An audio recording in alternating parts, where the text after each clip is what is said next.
Sa halip na bumuo ng masayang kinabukasan, isang 21 anyos na mister ang nahaharap ngayon sa masalimuot na kinabukasan sa kulungan.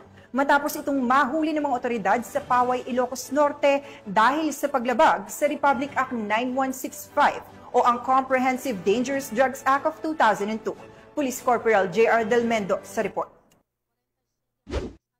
Nang kawala sa mga otoridad ang isang 21 anyos na mister na isa ring street-level individual dahil sa paglabag sa Republic Act 9165 o Comprehensive Dangerous Drugs Act of 2002 sa Barangay Paratong, Paway, Ilocos Norte. Una rito, kasalukuyan noong nagsasagawa ng mobile patrol ang mga miyembro ng Paway Municipal Police Station sa nasabing lugar nang matsyempuhan ng nasabing suspect lula ng isang motorsiklo at mabilis ang pagpapatakbo mula sa timbog na direksyon. Ayon sa report, nang makita umano ng suspect ang mga pulis ay dito na agad umiwas ang suspect. Kasunod nito, ang kahina-hinalang pagtapon nito ng isang sunglasses case. Ang nasabing pangyayari ay nakita ng mga nagpapatrolyang pulis at nang kumpirmahin ang laman ng sunglasses case ay tumambad sa kanila ang dalawang plastic sachet ng hininalang shabu dahilan upang habulin ng mga otoridad ang suspect. Tinangka pa umano ng suspect na tumakas sa pamamagitan ng pagtalon sa madamong bahagi ng lugar pero matagumpay pa rin itong nahuli ng mga pulis. Maliban sa hininalang shabu ay narecover din mula sa suspect ang isang ziplock na naglalaman ng hininalang marijuana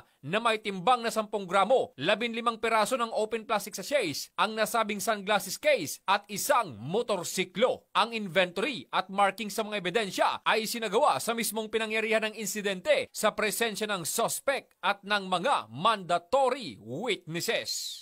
Mula dito sa Ilocos Region, ako ang inyong PNN correspondent, Police Corporal J.R. Del Mendo, alagad ng batas, tagataguyod ng Balitang Pulis.